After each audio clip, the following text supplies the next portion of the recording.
Jadi ini penting saya utarakan karena sekarang itu agama mau dicerdasin, ngajinya agak gelem tapi mau kritis.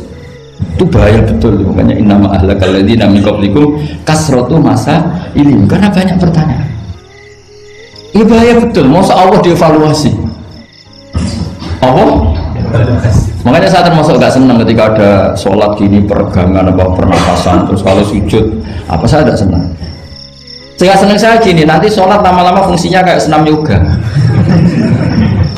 Gini saja, semua yang diperintahkan Allah pasti ada hikmahnya, saya yakin ada hikmahnya. Tapi tidak usah hikmah ini jadi tujuan. Kalau nanti jadi tujuan, terus orang bilang gini, itu sholat terus sakit, yang nggak sholat sehat, habis kamu. Ya kan? Tapi kalau ada orang tahu hikmahnya gini untuk apa, narik nafas atau apa, gini, ini monggo lah sauni-unimu, ya nggak apa-apa lah seperti itu.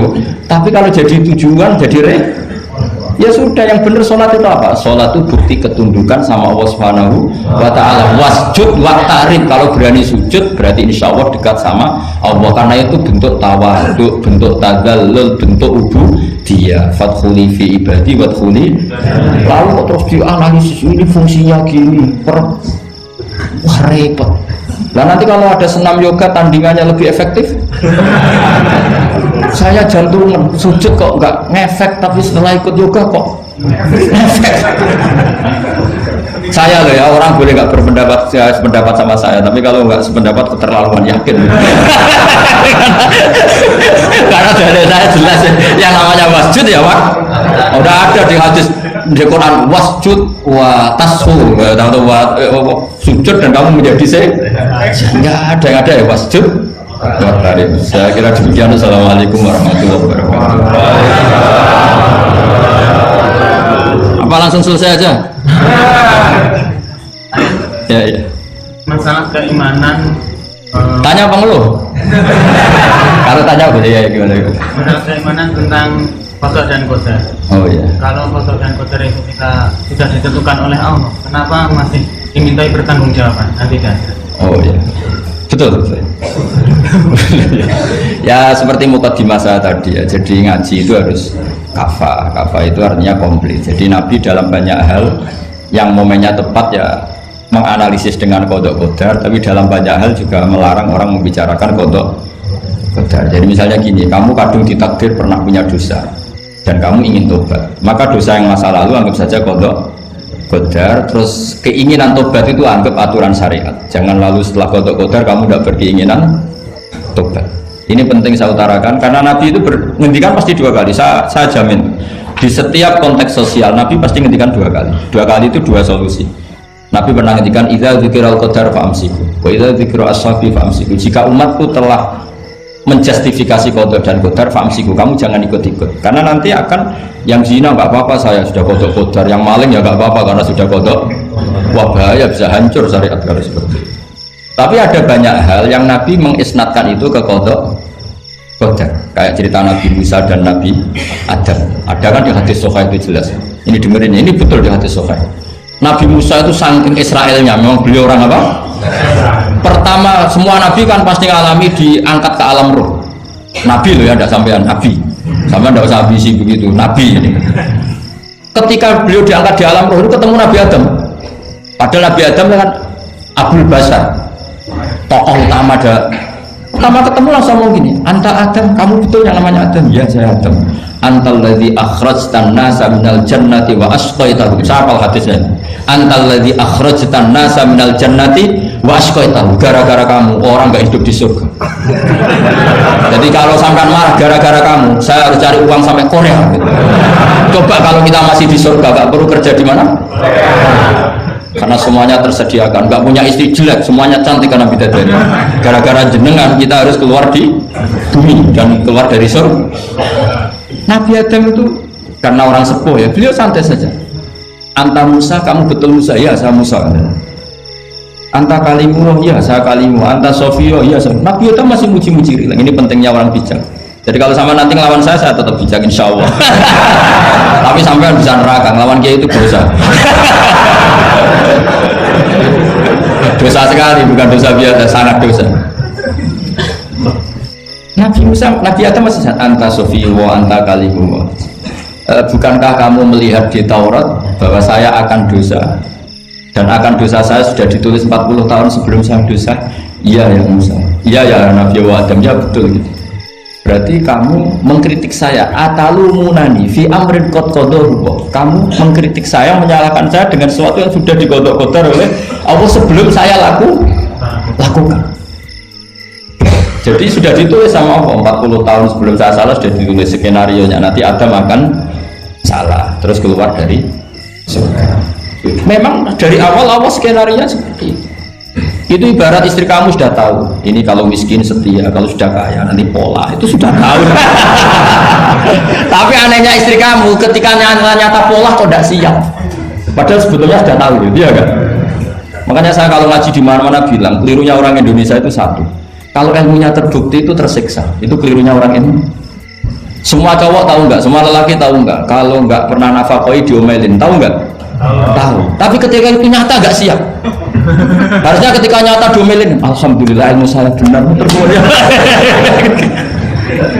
Tapi istri kamu juga gitu. Biasanya wong lanang duwe akeh pola.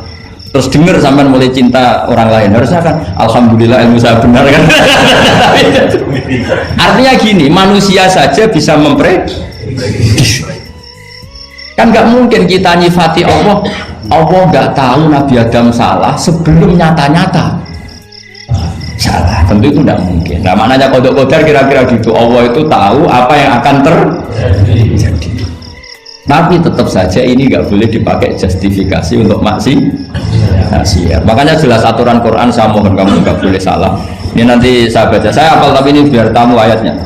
Itu ayatnya kan ma asoba musibatin fil ardi wala fi anfusikum illa fi kitabim min qabli an nabraha inna dzalika 'ala Allahi yasir likai la ta'saw 'ala ma fatakum wa la tafrahu bima atakum. Jadi apa yang mengenai kamu di bumi maupun ada pada diri kamu, anggap saja itu, yakini saja sebagai qada qadar, supaya kamu tidak putus asa apa yang sudah terlewatkan dan tidak bangga dengan apa yang kamu udah. Misalnya saya ini kan termasuk kiai keren misalnya itu saya tidak pernah bangga karena memang ditulis kalau suatu saat Gus Baik itu keren, jadi bangganya di mana kan sesuai skena. Jadi untuk menghilangkan ujub bangga itu dengan cara iman sama qada. Terus likaila tak soal wafatakum, kamu tidak perlu putus asa dengan apa yang sudah kelewat. Misalnya masa lalu kamu ya tadi diusir istri, suami, macam-macam lah, utangnya banyak, sudah bangkit saja, sudah takdir. Jadi mungkin ada yang mencarikan, coba ini carikan, mungkin di surat Hadid itu apa yang nanti dicari ayatnya. Pokoknya ayatnya tadi apa? Ma asoba min musibatin fil ardi wala fi anfusikum illa fi kitabim min qabli an nabraha inna dzalika 'ala Allahi yasir likaila taksaw 'ala ma fatakum wala tafrahu bima atakum. Jadi qada ditulis supaya kamu tidak putus asa menyesali apa yang sudah kelewat dan bangga umur terhadap apa yang kamu dapat. Jadi misalnya Pak Jokowi jadi presiden, untuk menghilangkan ujub ya memang sudah ditulis kalau akan jadi ya biasa saja sesuai skenario. Nah, ya sama seperti sampai suatu saat tua terus untukmu coplok terus dredeg kepleset tiga, soalnya harus senang saja. Zaman kamu muda juga sudah tahu kalau nanti akan seperti itu gitu. Jadi kalau itu terjadi ya sudah memang akan seperti itu. Jadi ringan saja. Ini pentingnya ngaji. Jadi sesuatu itu mudah sekali kalau dianalisis dengan ya cukup ya. Satu lagi aja kan. Kalau nggak salah itu surat Hadid. Biar ditahukan suratnya. Diumumkan siapa? Surat apa? Hadid itu. Hadid 22. Hadid 22 ya. Hadid 22. Berdiri aja nggak apa-apa. Oh enggak. Oh ya nggak apa-apa, gimana? Assalamualaikum warahmatullahi wabarakatuh. Waalaikumsalam warahmatullahi wabarakatuh. Saya kehormatan sama Kiai. Ya. Sebenarnya saya baru kenal Kiai itu 3 minggu yang lalu lewat YouTube. Ya. Ada yang kirim di FB saya, walaupun dengan komentar yang agak mirip lah. Iya. Kalau nggak salah waktu itu Pak Kiai membahas masalah perang Khandaq, yang mengatakan bahwa Nabi itu waktu itu satu saja, tidak tahu apa-apa, tapi Salman dia menyampaikan ini komentarnya. netizen anak-anak. Tapi pertanyaan saya itu bukan itu Pak. Iya gimana? Pertanyaan saya itu saya tertarik. Kenapa cara pasang sokoknya itu ada rapet di? Iya.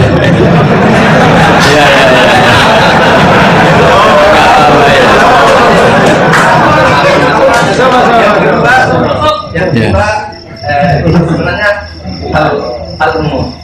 Saya bukan ahli Al-Quran, tapi ada ayat yang mengatakan bahwa sampaikanlah dari aku meskipun satu ayat itu walaupun itu cuma satu ayat dari aku balighu anni walau ayat. Yang itu menurut saya menjadi dengan dunia medsos saat ini orang yang betul-betul mungkin bukan cuma sekedar satu ayat, cuma satu kata itu di broadcast yang mungkin memacu perdebatan. Makanya ini begini, namanya siapa? Sulaiman. Begini aja, ini saya jawab. Tapi ini ringan, sama relax saja santai. Jadi memang tradisi ulama sama masyarakat itu beda. Jadi kalau Nabi dikatakan tidak tahu dalam konteks tertentu itu malah madh. Madh itu memuji. Karena tadi syaratnya Nabi harus ummi. Ummi itu kan keibu-ibuan. Jadi kalau Nabi tahu itu nanti seakan-akan dia itu dikawal oleh ilmunya, padahal Nabi itu dikawal oleh nubuah. Ini bedanya Nabi sama ndak. Jadi Nabi di Quran itu biasa ada kata makun tatadri mal kitabu walal iman. Terjemahnya kan kamu tidak tahu. Kanjeng Nabi biasa didhawuhi Allah makun tatadri mal kitabu walal iman. Kamu itu tidak tahu apa itu kitab. Tapi itu sifat madh. Sifat apa? Madh. Madh itu memuji. Kenapa itu jadi pujian? Karena Nabi kalau sudah tahu urusan sesuatu nanti jadi ilmu tandingan menandingi wahyu. Lah mungkin netizen nyuwun sewu, bukannya ngeritik, bukannya apa, mungkin nggak paham tradisi ulama itu. Jadi kalau ulama bilang Nabi itu tidak tahu, itu bukan sifat dam, tapi sifat nada memuji. Di Quran banyak kalimat makun tatadri mal kitabu walal iman. Makanya Nabi ketika disuruh baca Iqra ya Muhammad, jawabnya gimana? Saya tidak bisa baca. Tapi bukan sifat buruk, justru bagus. Kalau Nabi bisa baca, ilmunya nanti dikira beliau belajar dari buku-buku, dan itu dia jadi Nabi. Wah itu memang bacanya banyak. Clear ya ini ya, supaya nggak salah paham. Jadi dikatakan tidak tahu kalau Nabi itu bagus, mader. Nggak bisa baca juga mader, sifat pujian. Kalau kamu udah bisa baca buruk sekali. Itu jelas. Ya kan, tahu semua kan ketika Nabi disuruh baca bilang apa? Saya tidak bisa baca, tapi itu bagus. Karena semuanya biar karena wah. Ya, soal gaya peci saya ini Islam khas ya, khas ini. Nah, yang ini yang penting, yang pertanyaan sampean terakhir balighu anni walau aja. Memang ini semenjak dunia medsos memang dengan tanda kutip agak kecelakaan, mengutip kutipan tokoh atau apa hanya sepotong-potong itu bahaya. Bahayanya begini, itu bukan hanya karena yang ngendikan tokoh. Meskipun Quran kalau wakafnya salah itu ya bahaya. Coba misalnya begini, ada orang wakaf di depan orang yang paham bahasa Arab. Inna Allaha la yastahi, terus wakaf ya Pak. Terjemahnya gimana? Allah tidak punya rasa malu. Sehingga di ilmu Quran itu diaturkan ada wakaf yang haram, yaitu wakaf yang rusak makna. Harus diteruskan Inna Allaha la yastahi ayyadriba matalam ma ba'u. Allah tidak malu bikin perumpamaan sekecil apapun makhluk itu. Misalnya buat perumpamaan dengan ya. Coba kalau bacanya satu ayat terpotong Inna Allaha la yastahi, Allah tidak. Nah, bayangkan didengar orang yang paham bahasa Arab. Jadi problem kita adalah kadang untuk ya gitu. Jadi apa ya tadi belum mendengarin kompletnya ngaji. Jadi kalau ada ulama bilang Nabi tidak tahu itu sebenarnya made itu ngelem karena memang begitu. Makanya Allah bilang apa? Makun tatadri mal kitab walal iman. Muhammad kamu tidak tahu apa yang maknanya kitab, maknanya iman.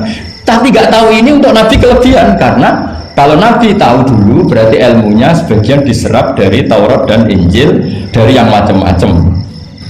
Makanya dulu orang kafir kalau ngeritik Nabi kan walaqad na'lamu annahum yaquluna innama yu'allimuhu basar. Muhammad pinter macam pernah belajar. Terus Allah menjawab Muhammad enggak pernah belajar, bahkan baca saja tidak. Jadi kalau Nabi dikatakan nggak bisa baca, nggak tahu itu madh. Saya ulang lagi untuk Nabi itu Sehingga semua yang dilakukan Nabi in huwa illa wahyun yuha, semua hanya berdasar wahyu. Ini bedanya Nabi dengan selain Nabi. Makanya Nabi itu nggak pernah baca, nggak boleh memang. Karena tadi pasti ini jadi ilmu tandingan. Itu bahaya kalau untuk Nabi, supaya semuanya orisinil dari Allah. Nabi itu sama Allah dikosongkan, semuanya kosong. Semuanya dari ilmu yang diwahyukan oleh Allah Subhanahu wa Ta'ala, jelasnya. Jadi balighu anni walau ayat itu saya mohon, maksudnya itu ayat itu bukan ayat satu Quran potongan, enggak. Ayat yang muhkamah, yang utuh. Tapi kalau satu potongan ya enggak boleh. Tadi misalnya dipotong apa innallaha la yastahi kan kayak. Makanya di bab ilmu tajwid kan diterangkan wa ba'da tajwidi kalil hurufi la budda min ma'rifatil wuqufi. Setelah kamu tahu tajwid ikhfa idhar idgham, kamu harus mengenal ilmu waqaf. Karena sekali salah waqaf itu ya gitu Mas Leman ya. Assalamualaikum warahmatullahi wabarakatuh.